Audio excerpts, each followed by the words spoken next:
Hello, you amazing, beautiful people. Welcome back to another Kendrick Lamar reaction video. We're continuing our deep dive into Damn.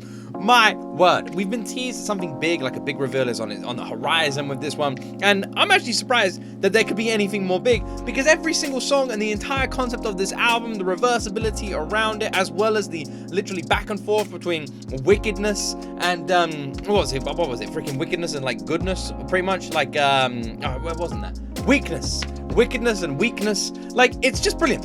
And you guys told me that this guy, Tennis Tom, has done like loads of different album breakdowns like this, so I think we'll do a few more in the future. A bunch of you have asked me to react to the Pulsar video.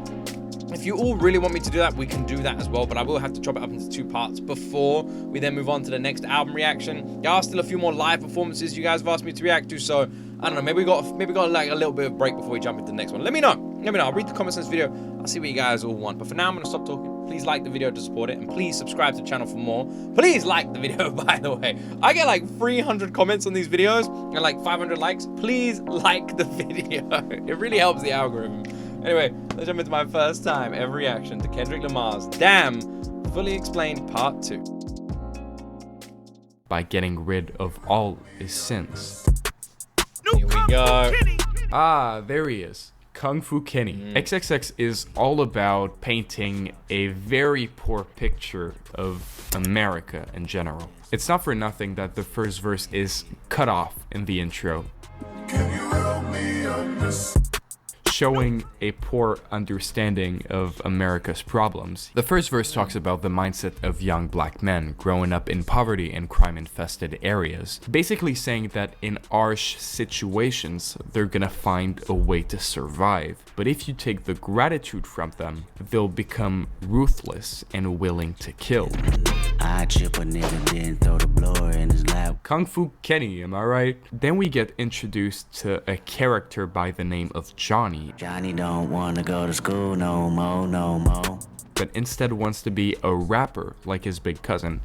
Looking back on it from today, it's very likely the character Johnny is actually Baby Keem. Kendrick Lamar is Baby Keem's older cousin, so Johnny wants to be a rapper. That's Baby Keem. Anyway, in the second verse, Kendrick gets a call from a friend who says his son has been killed because he had some kind of money problems, and asks Kendrick for advice. On the same phone call, Kendrick says that if anybody touched his family, it would result in him killing that person and openly admitting, bitch, I did that. This also ties into Kendrick's loyalty, right, towards his family. I don't feel like I have a place to pause and talk here when I'm just absorbing all of this information. So far, everything just seems like factually stated, right? Like nothing really requires much of a breakdown here. This song, when we checked it out, it's one of those ones where, to be honest, I feel like it highlights what anyone can do.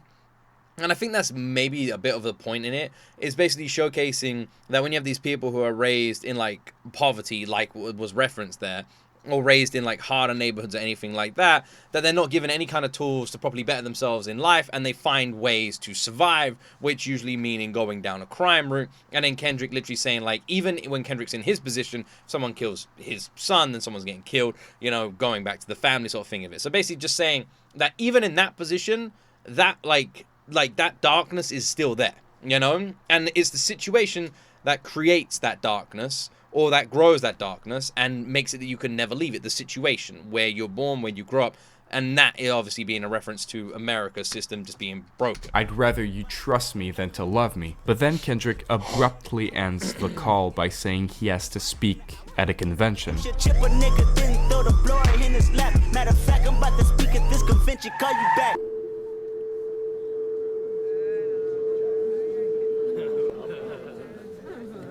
Alright kids, we're gonna talk about gun control. Pray for me. Damn. Then we get the chorus by U2, which says a lot on its own.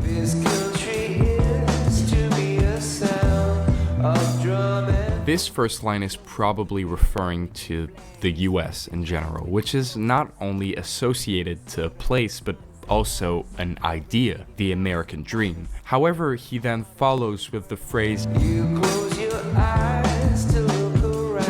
Even with this American dream, people are still turning a blind eye to corruption, gun violence, and just evil acts in the country, which are huge issues, especially in America. This is definitely something that I feel like is becoming worse. And I think it is a global... I truly think this is a global fucking issue. I think this is a major issue. And I think this is a problem with sort of how kids are being raised. I'm going to get all like weird here. But I think because kids are being raised exposed to so much so young, their empathy is just like lacking, and they find humor in things that are super dark and shouldn't be considered funny. And I truly think that one of the main issues with so many people these days is a massive lack of empathy, to like look at these situations, to look around with like blind eyes, you know, and not care about what's around you. I think that what that is said, that people look around with blind eyes right there, like not looking at all these things or not really caring about all these like major issues, is such a big issue globally. Acts in the country, which are huge issues, especially in America. The great American flag is wrapped and dragged with explosives. In the final verse, Kendrick addresses these issues in the form of a convention speech. This also ties in with that verse from Pride where Kendrick talks about a perfect world, right? The way Kendrick talks about his country is the complete opposite of a perfect world. But now if we go back to the title of the song, the first thing that would come to mind is that this title is like censored, right? Or inappropriate, like X-rated. And there's a line in the song that supports that. But since this song is mainly about America, this title could also be USA, just censored or X-rated. And by realizing all of this, Kendrick can't help but be afraid of the future. That is interesting. Like almost like talking about it is wrong. You know, it's X-rated. That like again, it matches with the song. You close your eyes to look around. You know, it's X-rated. Censor it. That's really, goddamn man, that's really good. Fear is the 12th song on Damn and my personal favorite. Fear starts with a voicemail from Carl Duckworth, Kendrick's cousin, who calls him because he's heard that Kendrick has been struggling with the fact that nobody prays for him. I know you feel like, you know, people ain't been praying for you, but you have to understand we are cursed people. Carl explains that the reason Kendrick feels this way is because they're cursed. And this confirms what Kendrick thought on Yah, remember? Deuteronomy 28 and 28 says, the Lord shall smite thee with madness and blindness. Carl quotes Deuteronomy 28. It's a common passage used by Hebrew Israelites to explain why African Americans and other minorities experience so many atrocities, from slavery, disease, and poverty to lack of civil rights.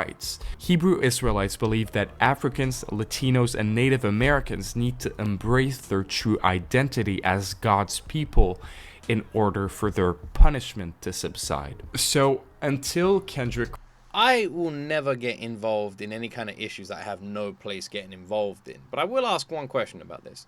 So with Hebrew Israelites, did they would look at themselves and say that the reason that we are being treated this way is because we are God's chosen people and we can only do this once we all taken those steps forward, realize it, and then move on from it, you know? So if they need to like acknowledge it to understand it, to be able to get rid of it, right? That's like the basics of it. But doesn't that like take away a lot of the blame from the people who are causing this? You know, like the historical issues around it? You know what I mean? Like, for example, let me just paint it on like a basic level.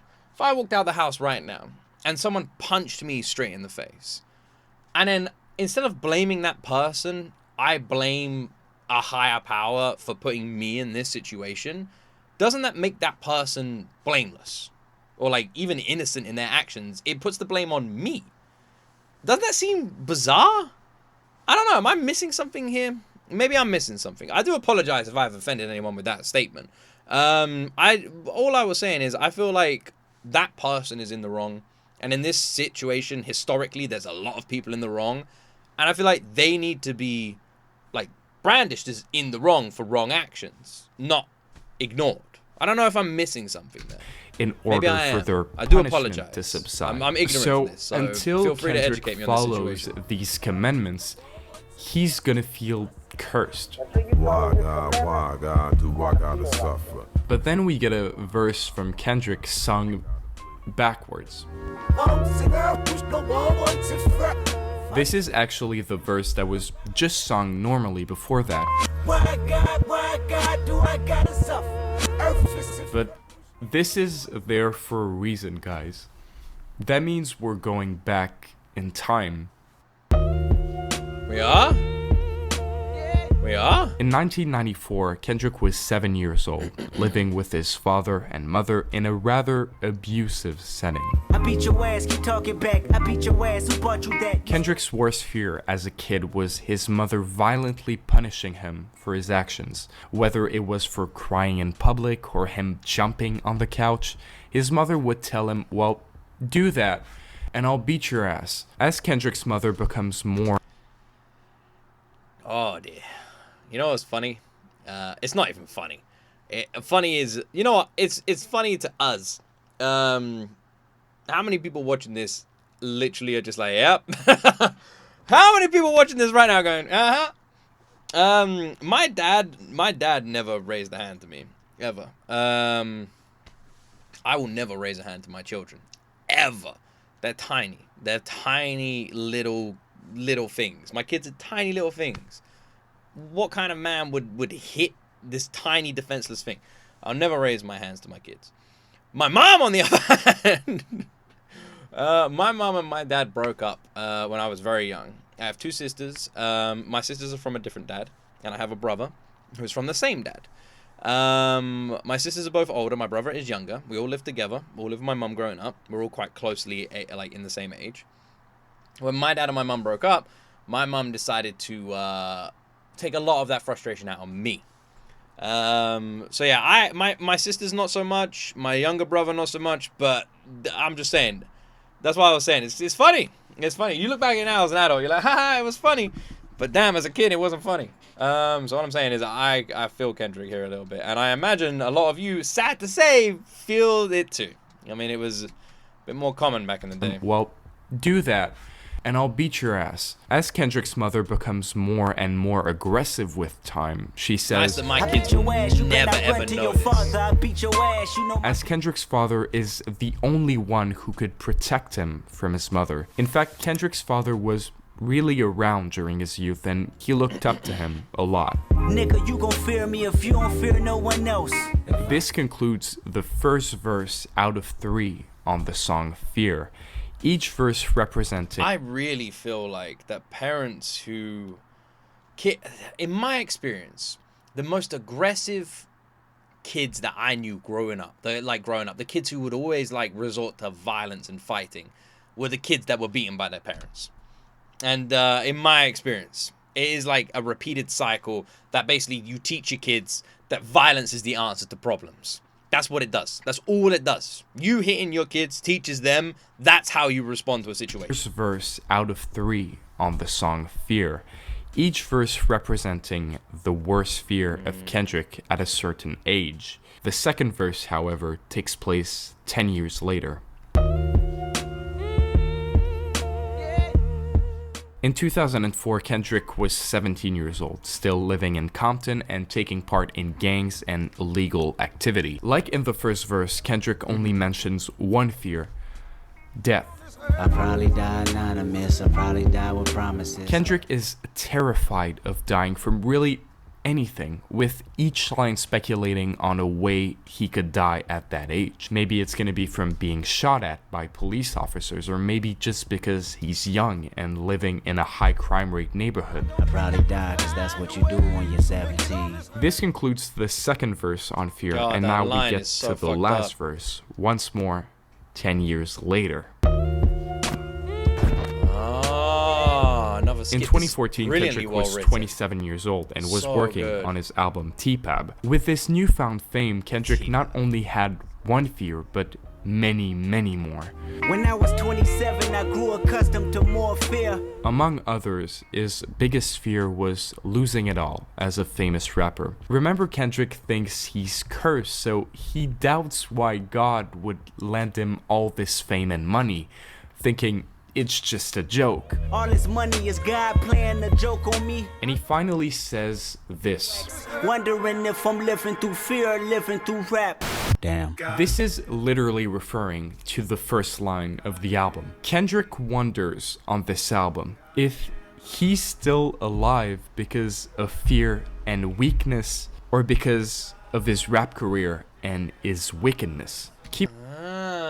Okay.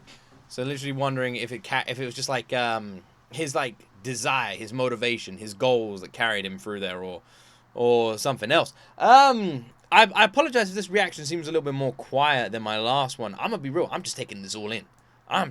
This is fucking incredible. Also, shout out to my guy. Like, he nailed this video. This is amazing. We still got so much more coming as well.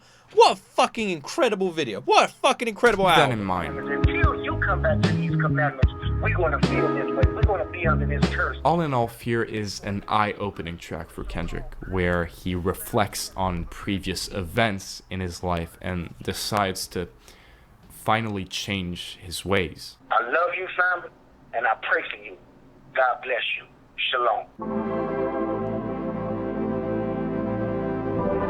God is a direct response to fear, and especially that voicemail. In order to not feel cursed anymore, Kendrick chose to follow God and his commandments. In other words, he chose weakness. And now, I'm not personally saying that being religious or anything is a sign of weakness. This is just what Kendrick implies on this song for many reasons. Following the This is something that you always need to tread lightly with, which is why earlier I did, like when we were talking about the Israelites, I will like preemptively will say, I apologize if anyone is watching this and gets upset by those things. Keep in mind, I'm trying to learn, I'm just asking questions. This isn't information that I have present to me. And it's the same with this. Like, because obviously it's religion, it's a touchy subject, you know? So if I'm saying anything that people disagree with, I do apologize. Please never take any kind of offense to it, because it's really not meant in that kind of way. Just, this is someone who doesn't know and wants to learn. So if I've said anything and you're going, that's totally wrong, tell me how it's wrong and tell me what's right. I want to learn, you know? Just saying. I'm preemptively saying that just in case, because I know there's a lot of religious aspects in this, so I just want to make sure I'm not upsetting anybody. Weakness/wickedness structure.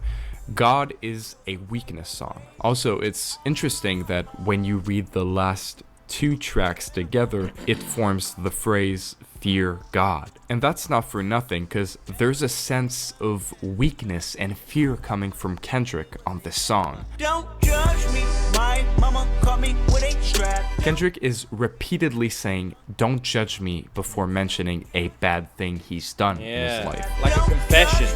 I was young, fucking other brats. This contrasts so much with, for example, a song like Ya, where he's like, get money, get bitches, you know? And now this is his way of saying, that he regrets God, it. I know I've been bad, but please don't send me to hell. So going back to that line in It's actually kind of interesting that on one way of looking at it was him like bragging. He's like, I'm doing this, yeah. And then he comes to regret all of those actions, his past self, and is looking at it instead through like a negative light and going, please don't judge me for all of the things I was previously bragging about. It's interesting how you have those two contradictions next to each other there. Wondering if I'm living through fear or living through rap. Kendrick is finally telling us he lives through fear of God. Is it over? Did we just answer that question? Wickedness or weakness? You're like, oh, well, it's weakness. We've done it. We've solved it, I guess. That's what Kendrick chose in the end. He chose salvation. You decide, right? He chose salvation. But what if? And that's where this album becomes fucking mind-blowing. What if he was never meant to choose, and instead you were meant to choose for him? What? It was always me versus the world. I was meant to choose? Until I found it's me versus me. On Duckworth, the last track of this album, Kendrick realizes that even though he always thought his biggest obstacles in life came from other people, like being cursed, for example, he now realizes his biggest obstacle was him this whole time. We're gonna put it in reverse. But anyway, let's get to the core of the song, which, unlike what you would What? think, is not Kendrick I'm just confused. healing or tying up loose ends in a nice bow to end this album. It's actually just a story. Oh, Lamar. A story of two men, one named Anthony and the other named Ducky. Anthony was the oldest of a family of 7, a well-respected. So this was something I kind of like missed when I was first listening to this song, because I didn't properly understand the story, and I missed it a little bit here. I did apologize for that, but you guys help me out in the comment section here. But this is a true damn story, is what everyone was telling me. Respected and calm guy, but his life quickly turned into a life of crime. At the age of 15, he was already drug dealing, and he quickly climbed in the business and got assigned to larger and larger amounts of drugs to sell.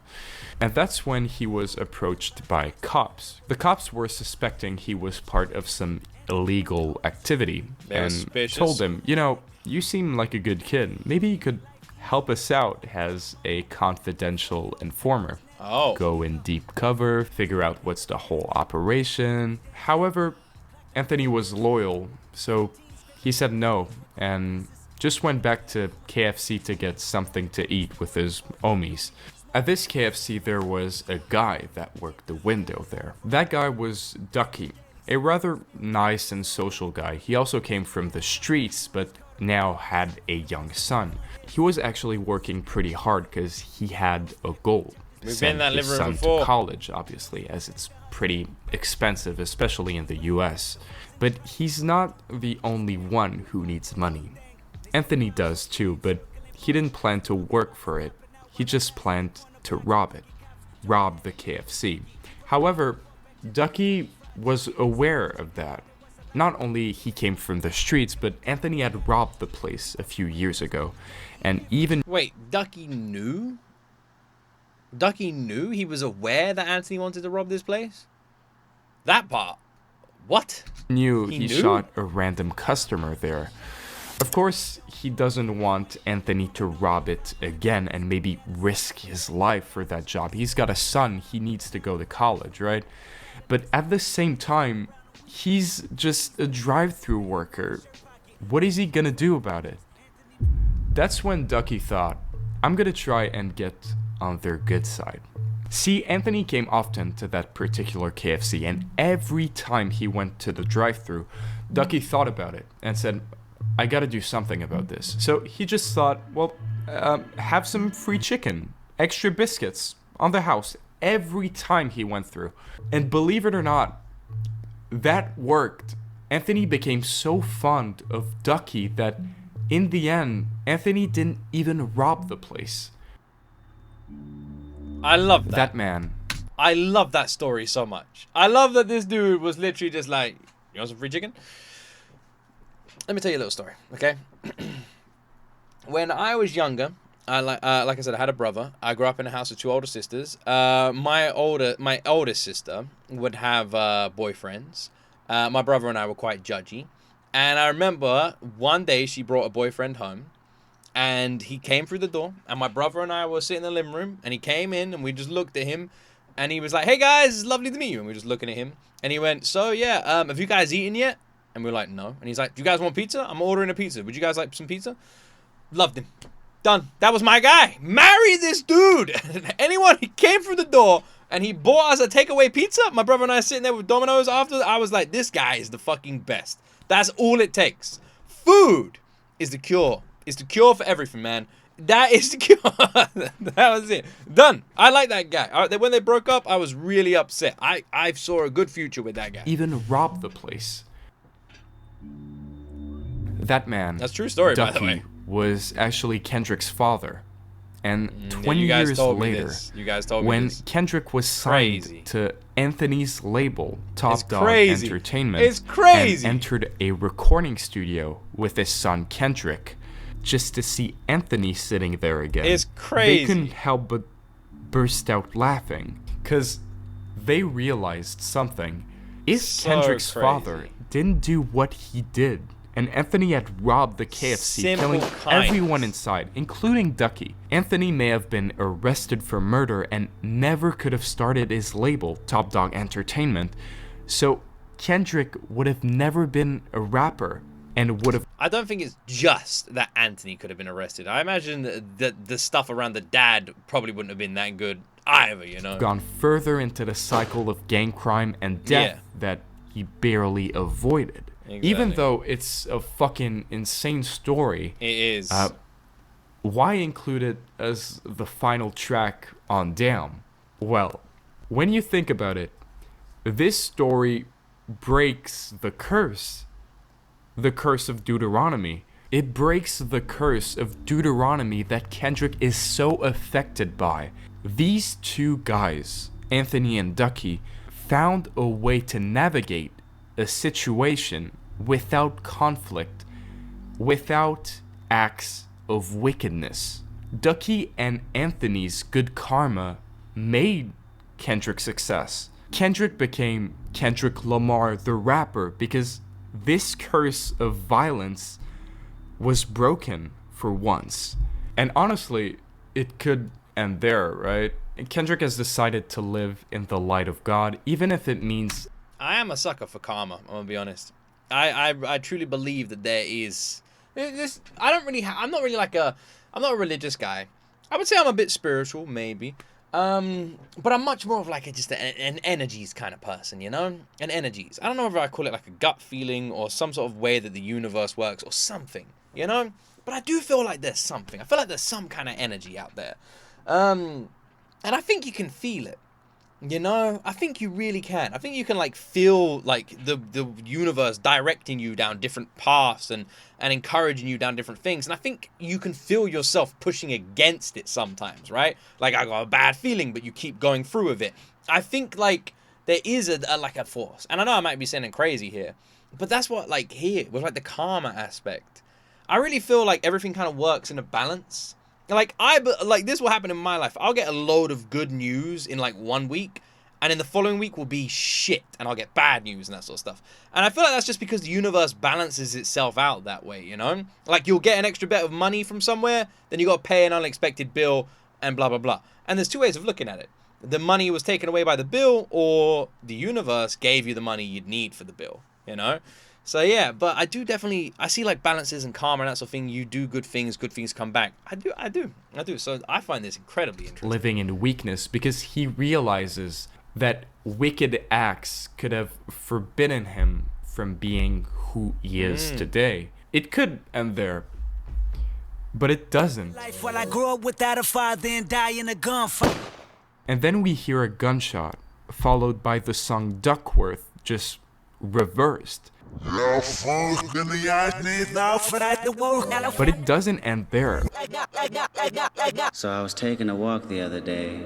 What the fuck is happening? We know reversed audio on Fear was used to rewind back in time, right? So maybe it's a way to illustrate Kendrick's life passing him by after he's killed. But why would he be killed? The whole album. Unless it's literally supposed to symbolize a path that was never taken. A whole journey that Kendrick completed. And then we go back to this moment where it's like a butterfly effect moment. Two paths, two roads. And we went on one, and now we're on the other one. Something like that. Album is maybe like a flashback after he died.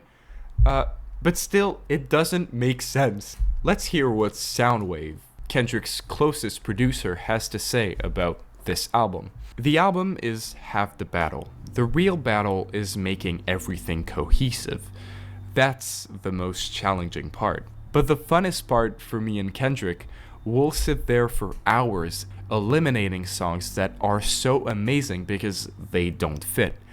It has to make sense. It has to be a perfect circle. It has to connect. About a week after the release of Damn, fans started... Are you telling me that there's more songs that they created around this album that they themselves say are amazing?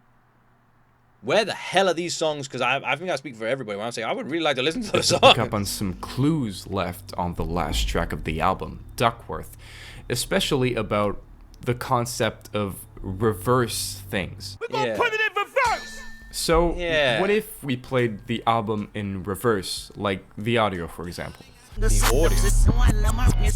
Okay, never mind. There's no way it's that. It just sounds unintelligible. Okay, but what if we took all the tracks and just went through them in the reverse order? At first, that sounds so stupid. Like, that would be like watching a movie backwards, or just reading a story from the end to the start. It wouldn't make sense, right? Right? Well, Have they ever done that? Have they ever brought out a movie that you can watch backwards and it changes the whole concept of the movie? I don't know if that would ever be executed like correctly, but that sounds like a cool concept. Damn is not just a story. It's two themes, two concepts, two stories. We've heard one story by now. Kendrick's path to salvation, the one where Kendrick is cursed, then finds God and decides to live in weakness. But what about Wickedness? At the end of Duckworth, we're left with a chilling possibility. What if Kendrick's father died? That gunshot at the end of the song is not Kendrick dying to show how the album is cyclical or something. It's Kendrick's father being murdered by Anthony. Oh. It's not for nothing that a few months later, Kendrick released a collector's edition for Damn, with the same songs but just in the reverse order. Is it Wickedness? Is it Weakness? You decide. Are we gonna live or die? What the fuck? By playing the album in either direction, you get an entirely different story. In the reverse one, What the fuck? it's an This is alternate crazy. timeline where Kendrick's father is killed in the first track, Duckworth, and the rest of the album is answering that very question. Oh my If god. Kendrick's father had died, what would have Kendrick become? This is fucking genius. This is so genius. Holy shit, man. This is This is crazy. Are you kidding me? Oh my word. This is amazing. Oh, damn. Fuck me. That's so cool. That's so cool. Holy shit. You play the entire album backwards. It came to this crossroads, this moment with Kendrick's father and Anthony. These two guys, Ducky and Anthony. And we literally follow two different journeys. One, where the KFC was never robbed. No one ever died. The journey that we know. Our present universe. Our present timeline. Then, we go over to the Doctor Strange Multiverse of Madness fucking timeline. Where the gunshot was fired. And then we get a whole different story. We get to experience the alternative timeline. Fucking Marvel Cinematic Universe style. And see what would have happened. Conceptually. On What the would have reverse happened? track list, if Ducky dies on the first track, the next track would be God. That's why it's This called order Duckworth. changes everything, because right from the start, Kendrick is religious, unlike the normal track list, where in Ya, for example, Kendrick says he ain't about no religion. We can assume this is a younger Kendrick, as his father just died. Kendrick is also getting introduced to the world of crime on the streets. I'm in the streets sometimes and can't afford it. See how these songs are so carefully crafted? It's the same fucking song, but just in what order you play it, it takes an entire new meaning. In the normal tracklist, Kendrick has just implemented godly ways in his life, so it's a way of saying, I used to be more in the streets, but now I can't afford to do that anymore. Yeah, 'cause While your life on the is- reverse track list, it's a way for a young Kendrick who just had his dad killed to say, I'm starting to be on the streets and I need money. But it's not just in the lyrics that this makes sense, it's also in the transition between songs.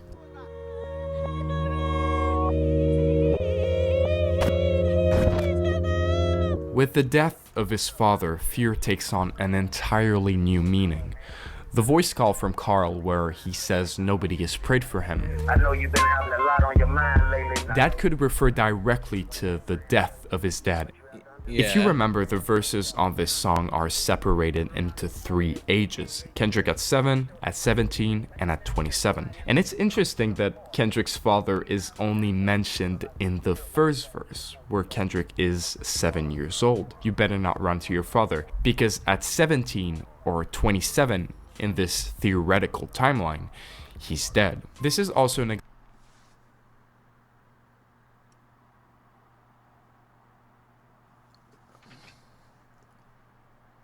Holy shit, man. Holy shit. This is just ridiculous, man. This is fucking genius. Please tell me this album won shit tons of awards. example of how this is transitions crazy. are crucial in this album. In the normal track This is list, crazy. Kendrick goes from This fear is to fucking God, insane. as in he fears God. He lives in weakness. Yeah. But in this one, he doesn't fear God. He fears what's happening to his country, America. Oh.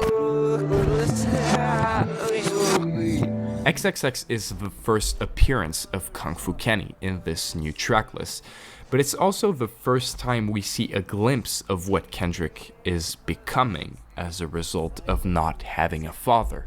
If you remember, this song has a friend of Kendrick calling him to say his son has been murdered, and Kendrick's response was, I chip a nigga, then throw the blower in his lap, walk myself. without having a father figure, Kendrick is having more and more violent thoughts, wicked thoughts, and thinking about getting into a life of crime.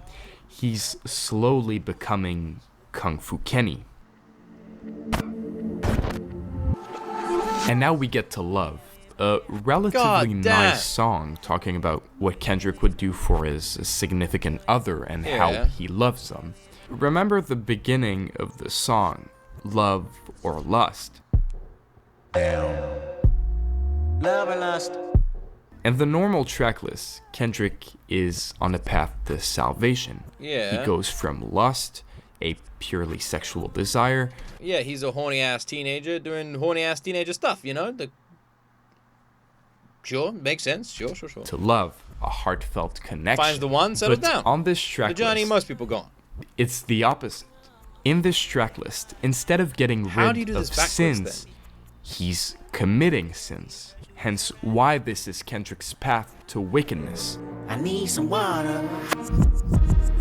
Kendrick needs so to be cleansed of goddamn his sins. He such a needs good water, song. holy water. But an interesting thing to notice as we get further into the tracks, we get further away from God. Literally, the track God. It's like Kendrick Oh, leaves his shit. godly ways behind and weaknesses behind, like love, for example, because love gets you killed, and slips further into wickedness. This is Kendrick's path to wickedness.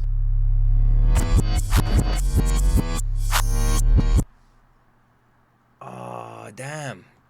Starts off as a religious young child who's seeked the arms of God after the passing of his father, the killing of his father.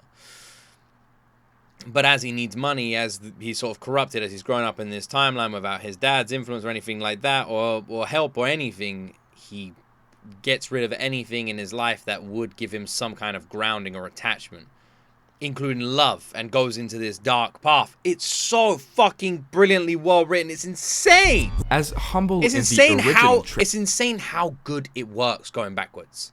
That's what's insane. Like how fucking good it actually Tracklist works. was about Kendrick being humble. This time, it's about others being humble to Kendrick. Remember how this song felt a bit like of a diss, right? And Yeah. even in the video, you can see that. That's because here, it's not about being humble yourself. It's about others being humble to Kendrick. And that shows even more when you get to Pride. Oh, which we did say in the album there is that element, you know? There's that humbleness, but then there's also a lot of references to other people and talking about how I'm better than these other people, and yet these other people are being cocky and I'm being humble. They need to look at me. But when you turn it around and look at it a different way, it's like, you don't have any right to be like that. You should be humble towards me. If I'm in your presence, you don't get to act like that. And it changes the whole narrative to like a kind of darker, more arrogant direction. Fucking brilliant. If you remember, Pride was a song about Insane, being man. too satisfied with your own achievements, and that's the biggest sin you I can't could believe do this because works so you're feeling well. superior to everyone, even God. When pride comes, then comes disgrace, but with the humble is wisdom. In this instance, Kendrick doesn't go from pride to humbleness. He goes from humbleness to pride. He just gains pride.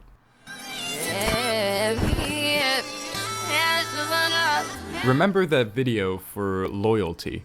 A lot Yeah. of things now make sense with this new tracklist. For example, do? the fact we hear Pride in the video, since it's the previous song that was played, it makes more sense in this instance. But also, remember that scene with the two Kendricks, one wearing black and one wearing white? This could be the two different possible versions of Kendrick meeting face I gotta to watch face. this video. The one who's lost his father, slowly getting into a life of crime, Oh, and the shit! one who still has a father. Oh, damn, and this is so a good! successful rapper. But why would the one in black kill the one in white? Well, this Kendrick is on a path of weakness, submitting himself to God, and this one is on a path of wickedness. So it's no surprise that the weakness Kendrick gets murdered.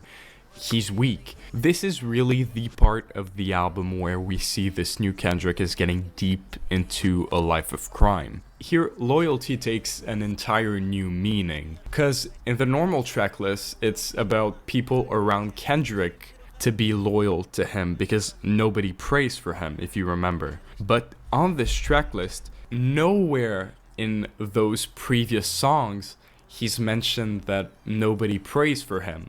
That's kind of significant. So when he says he needs loyalty as in he needs, for example, loyal henchmen.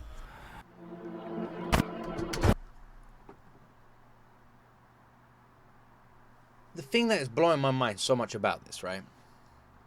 And I've said it so many times, I'm going to say it again. The fact that you can literally rotate this entire album and have everything click as well as it's clicking, have the entire story click as well as it's done.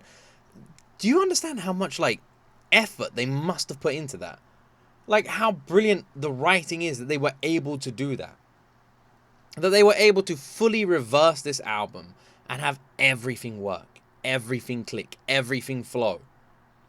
The fact that you can play this album two different ways and have two different stories and both of them work and both of them synchronize in different ways. And to be honest, when you reverse it, it even unlocks different aspects that make sense only in the reverse, like around this song.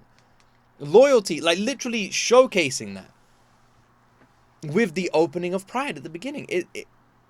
It's actually fucking insane with the two versions of him and those versions now making sense. Only once you complete the album do you unlock the second playable character that is Kendrick Lamar. Insane. It's actually insane. Then we get to the part of the album where Kendrick starts to feel different. The song Feel, of course, talked about how Kendrick felt like nobody prayed for him, and how he felt cursed. This is also a song where Kendrick starts to isolate himself from friends and family. But it's really weird when you listen to the album in that way, because it just seems like it pops out of nowhere. There was this kind of pessimistic view of the world on the song Pride, but that was directed at the world. Everyone except Kendrick. Kendrick is starting to maybe feel cursed by God. I don't give a fuck. I don't give a fuck. But on Element, he clearly states, I don't give a fuck. Even though what he experiences on Feel is probably a sign of God telling him, change or you'll just continue feeling like that. But Kendrick is as wicked as ever on Element. You'll notice Kung Fu Kenny is much more present in this leg of the album, because that's what he's become now, this figure you shouldn't fuck with.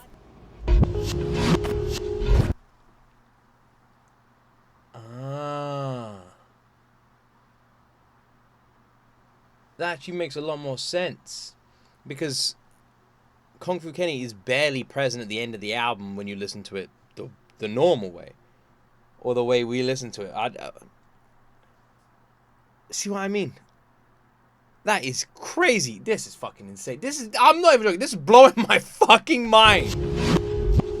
Ya is also I don't know if starting this is making for a with good reaction. the I'm just classic shocked. Kung Fu Kenny ad-lib, and is another low point for Kendrick, who talks about his insecurities, being a bit paranoid, and again strongly implying he's not about no religion.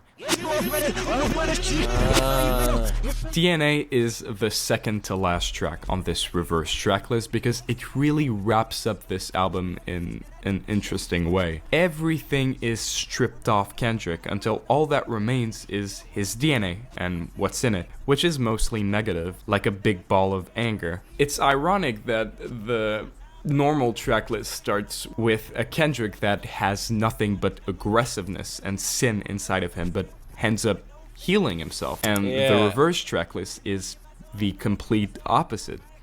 He lost so much.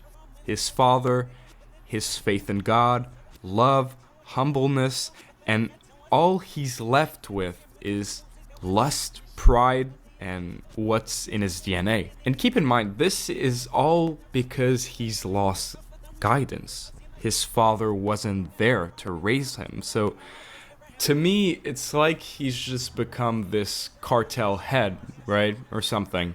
It's all about showcased crime, in this video, making money, and bitches. There's only one place Kendrick can go from here.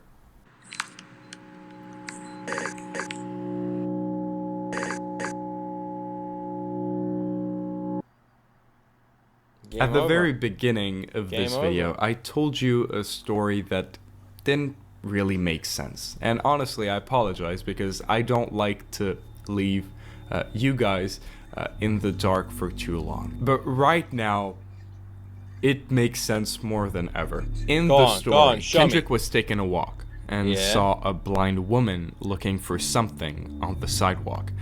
And Kendrick, wanting to help this woman, offered to help her look for that thing, just for the woman to answer, yes, you've lost something. You've lost your life. And Kendrick is shot. I believe that with all of this, we can now guess who that lady is. The old blind lady seemed like she was looking for something, seemed like she had lost something. What if Reaper? That blind lady was God?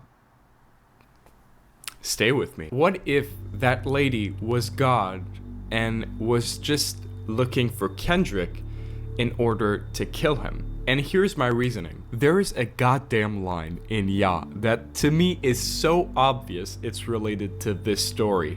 I know he walks the earth, in reference to God. Kendrick knows God is walking this earth. And at first it might seem so insignificant, okay? But let's take this phrase literally. God is walking this earth. So, you know, if Kendrick was taking a walk the other day, maybe God was also taking a walk the other day. He's walking this earth and was trying to find Kendrick until Kendrick came himself to God in a final act of kindness. This is so goddamn ironic when you consider the whole album, because he's just been going downhill into a path of damnation. He's sinning left and right, and he doesn't get... Which also makes you wonder why he would even bother helping this old lady to begin with. You know? Is that just like Kendrick's weakness? He just has to help a little old lady? After he's gone through all this shit, you would imagine he'd see like an older woman blind looking for a bag, and he'd just flip her off without her even knowing as he drives past. Like, that's kind of the version of Kendrick we've got here. But he doesn't. He has one last act of kindness. But that results in a chick. Give a fuck. But at the beginning, before his father died, Kendrick wasn't like that. He was still religious, and maybe in the end, he was like, I'm gonna try and do something good for once. As simple as helping a blind lady cross the street or look for something, right? He just wanted to help this blind lady. A chance at redemption, a chance to get closer to God after all those years. So in a final act of kindness, a final act of weakness, Kendrick hopes to be forgiven for all his sins, but I guess God didn't have much mercy for him. Damn is a kind of choose your own adventure in a way. It sounds kind of silly when I put it this way, but is it wickedness? Is it weakness? You decide, are we gonna live or die? By playing the album in either direction, you choose if Kendrick lives or dies. In the normal way, Kendrick takes a path to salvation and lives out of weakness. In the reverse tracklist, Kendrick's father dies and he... This is like a motherfucking freaking video game, man. This is like playing some old school... Anyone ever play the Infamous games? You know, you play them through the good way, you play them through the bad way. This is a fucking video game. You go through one way, you know, like what other games that had this? Fable had it. Star Wars The Force Unleashed had it, you know. You play through one direction, you get all the evil shit, get all the evil outfits, all the evil weapons, cool. You go back, you play through it again, you get all the good shit, good weapons, good outfits. The cool thing about Infamous was that if you played for it both ways, you would unlock both powers. So you could have all the evil powers and all the good powers, which was very cool. Also, Infamous, incredible game. I hope they make another one day. Great game. Anyway, we're getting off tangent here. This is insane. Bro literally made a choose your own adventure. I was just talking about this. This is crazy. Follows a path to damnation, where he dies to the hands of God out of wickedness. And it's dangling in your fucking face from the beginning of this album, and I can't get my mind off of it. It was right in front of you from the beginning of this video. I got you again. So in the end, it's kind of like, damn. God damn you. I hope you enjoyed this video. I really do, because making it took so much more fucking time than I planned it to take. I'd like to take a moment maybe to like thank you guys. This channel has grown out of proportions I never imagined it to be. Really, like, thank you for sticking around. And to the new ones, I'm gonna mail you Cheez-Its actually, right to your front door if you subscribe and like this video. I'm not a big Cheez-Its Good night and good luck with your life. I'll see you in the next video. Bye bye. I gotta be honest, this guy gives me kind of an unnerving energy there at the end, man. I don't know. Why do you say good luck with my life like that? And he said he wants to mail Cheez-Its to my front door. That would imply that this guy knows my address and said good luck with your life. He's threatening me. This was that? I thought I saw something flying back there. This was fucking insane. It's fucking insane. Like he said at the end there, there's one word that sums all of this up, and it's the name of the damn album. Damn! Damn! Damn, man! Jesus!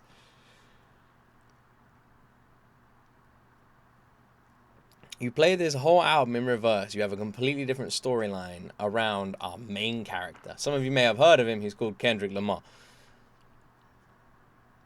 All started from one action. I must admit, I love this. This concept is genius. And the thing is, this concept is relatable to everybody. There are significant moments in all of your lives watching this right now where you have had two completely different paths that have been set out in front of you. And you have chosen one or the other. You have made decisions without even knowing how big they are that have changed everything about your existence, right? But in this situation, this was a decision made for Kendrick. Kendrick had no choice.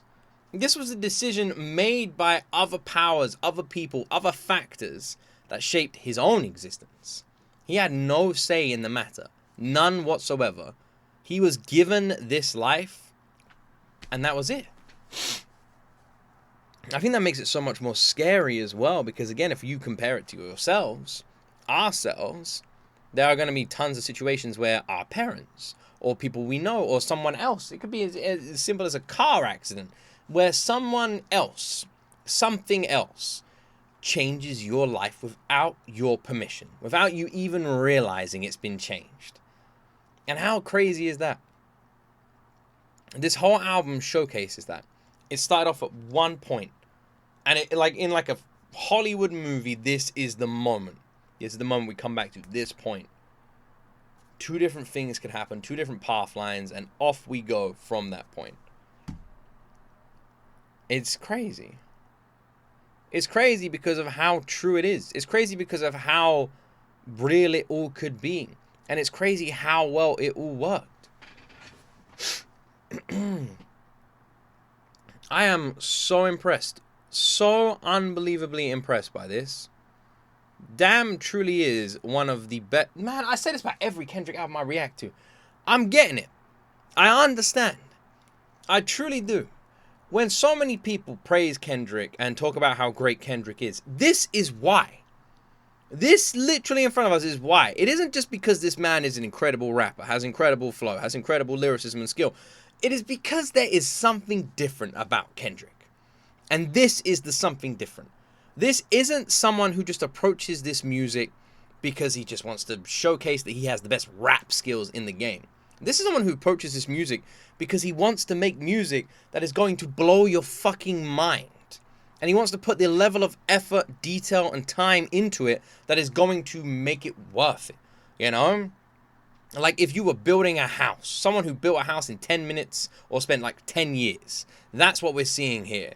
You know, we're seeing someone perfect their craft, hone it in, and release something that is flawless rather than quick. And that is what he is doing. Damn is just that. It is a showcase of absolute brilliance in every category, and then you press rewind and it hits you again. I cannot believe that this works. I cannot believe he managed to pull something like this off. I've never seen anything like this. I cannot believe it's real. What an insanely incredible individual this man is. Shout out on all the producers and everyone who worked on this album. Shout out Kendrick Lamar. What a fucking masterpiece of musical skill this is. Damn is. What a journey. What a journey. Good Kid, Mad City was a concept. To Pimp a Butterfly was the reality of the world, of the country. But then Damn is just something else. And I don't even know what to say. A story. Insane. What an absolute masterpiece. Well, I guess that's where my reaction ends. What an incredible journey this has been. I'm so impressed. I guess that's where my reaction ends. I hope you guys enjoyed this. Thank you so much for watching. Don't forget to like and subscribe.